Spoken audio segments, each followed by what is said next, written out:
Assalamualaikum warahmatullahi wabarakatuh. Bismillahirrahmanirrahim. Alhamdulillahirabbil alamin. Allahumma shalli wa sallim ala sayyidina Muhammadin wa ala alihi washabihi ajmain, amma ba'du. Para pemirsa hafizakumullah, bagaimana hukumnya sholat tarawih dilaksanakan secara cepat? Ya sebenarnya kalau kita tahu caranya sah-sah aja. Yang nggak sah itu kalau kita nggak tahu caranya, main cepet asal cepet. Kalau istilahnya orang Jawa kayak orang sholat trek-trekan ya, kayak orang balapan. Artinya begini, di dalam sholat ini kita harus perhatikan, ada secara garis besar ada dua rukun yang perlu kita perhatikan dan perlu kita jaga. Yang pertama adalah rukun qauli.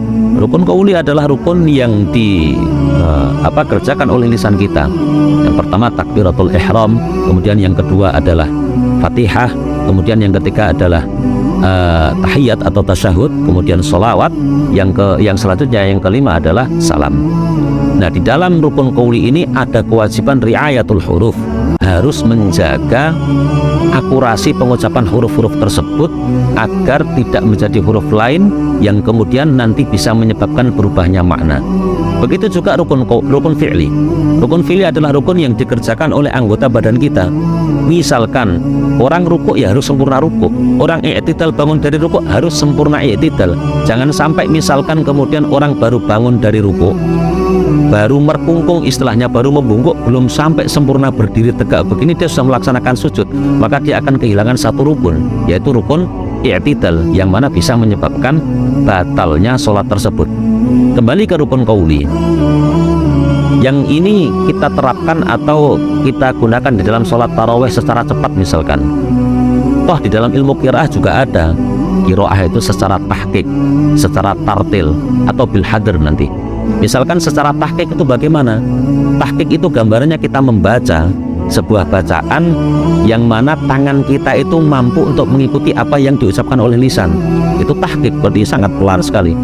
Nah, kesemuanya ini sah untuk membaca Al-Quran. Yang penting satu, tidak sampai merubah satu susunan huruf di dalam kalimat Al-Quran yang sampai merubah makna. Contoh bil hadarnya seperti ini. Teknik ini, misalkan kalau kita melaksanakan tarawih secara cepat, Al-Fatihah satu kali tarikan nafas misalkan, dan tanpa melipat atau menggugurkan satu huruf, bahkan tasdidnya di dalam suratul Fatihah. Yang ini juga sah nanti untuk kita melaksanakan sholat dan sudah cukup. Contoh seperti ini kira-kira. Bismillahirrahmanirrahim. Alhamdulillahirabbil alamin arrahmanirrahim maliki yaumiddin iyyaka na'budu wa iyyaka nasta'in ihdinas siratal mustaqim siratal ladzina an'amta 'alaihim ghairil maghdubi 'alaihim waladdallin. Tercapai semua hurufnya, bisa akurat tanpa ada yang terlipat. Jadi sebenarnya tidak masalah ukuran cepat dan tidaknya, yang penting tahu caranya. Begitu juga nanti pada saat melaksanakan rukun fi'li, maka sebenarnya dengan kita tahu cara-cara seperti ini bisa menjaga per hurufnya, mana yang harus diwasolkan disambung kita baca secara wasol, per hurufnya jelas, rukun qaulinya kita benar-benar setiap rukun itu kita sempurnakan. Masalah ini kemudian menjadi cepat, umpamanya 20 rakaat bisa selesai dengan 15 menit, ya sah-sah saja, sah-sah saja.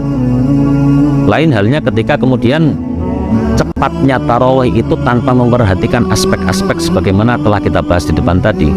Misalkan contoh bangun dari sujud yang pertama, nah julus bainas sajdatain, namanya duduk di antara dua sujud, ini kan bagian daripada rukun. Kalau orang kemudian bangun dari sujud pertama belum sempurna duduknya, dia baru bangun sedikit saja kemudian langsung sujud yang kedua, ya sholatnya nggak sah dong, karena ini ada gugur satu rukun fi'li yang bisa menyebabkan ketidaksahan sholat yang kita lakukan. Maka kesimpulannya, sholat tarawih secara cepat itu bisa dan sah asal tahu caranya dan benar-benar menjaga aturan main sebagaimana diatur di dalam fikih. Nah, contoh untuk penyempurnaan di dalam rukun fi'li atau rukun yang dikerjakan oleh anggota badan kita, saya akan coba contohkan bagaimana rukuk yang sempurna ataupun nanti i'tidal yang sempurna dan yang tidak sempurna, karena ini sangat penting sekali berkaitan dengan sah dan tidaknya dengan sholat kita, sholat apapun itu. Saya contohkan dalam rukun qauli sebagaimana dikatakan oleh para ulama dalam kitab-kitab fikih. Misalkan ruku ini ada batas aqallur ruku, atau paling sedikit-sedikitnya bisa dikatakan sah sebuah ruku adalah saat telapak tangan kita ini menyentuh kedua lutut kita. Karena ruku ini nggak boleh inkhinas. Contoh begini, inkhinas itu begini, seperti penguin. Nah, minimal haddur ruku, aqallur ruku, atau batas minimal ruku ini sampai ketika kita memegang lutut, sampai telapak tangan kita ini sampai kepada dua lutut seperti ini. Nah, ini pastikan kita sudah tumakninah bi qadri subhanallah. Subhanallah itu nggak lama. Misalkan begini, lam yalid wa lam yulad wa lam yakul lahu kufuwan ahad, Allahu akbar. Selesai, sami'allahu liman hamidah. Ini sudah selesai. Rukuk harus sampai sempurna rukuk, i'tidal pun demikian. Harus itmamul qiyam. Kalau bahasa kita adalah menyempurnakan berdiri. Misalkan orang bangun dari rukuk, kalau terlalu cepat dia sholat sami'allahu liman hamidah, Allahu akbar, ini tidak cukup, maka sholatnya bisa batal. Nah, termasuk juga nanti batas kemudian Anda bisa dikatakan meninggalkan tumakninah pada saat orang i'tidal seperti ini, sami'allahu liman hamidah. Nah, ini bahaya dan jarang disadari orang. Ya sudah, dikunci saja.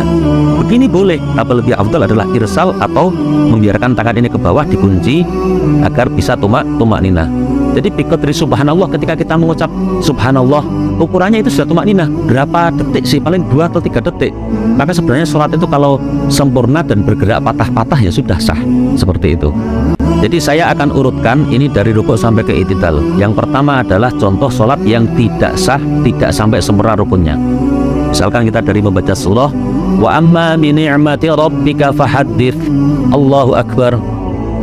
Rukuk sampai begini tok, tanpa udzur, kecuali ada udzur, tengah posisi hamil memang, atau sakit boyoen atau sakit pinggang yang menyebabkan tidak bisa sempurna rukuk, nggak ada masalah. Terus sami'allahu liman hamidah, Rabbana walakal hamd, Allahu akbar. Nah, ini tangan yang tidak diam ini maka belum dihitung tumakninah. Nah, sekarang saya coba praktekkan secara cepat. Misalkan kita praktek salat tarawih, tapi kita bisa itmamul arkan, bisa menyempurnakan setiap rukun. Wa amma bi ni'mati rabbika fahaddits, Allahu akbar, sami'allahu liman hamidah, Allahu akbar, sujud. Sesederhana itu sebenarnya. Maka kalau kita tahu caranya per step by stepnya dalam rukun qauli maupun rukun fi'li, insya Allah sholat kita cepat tetapi berkualitas dan pasti sah secara tinjauan di dalam ilmu fikih.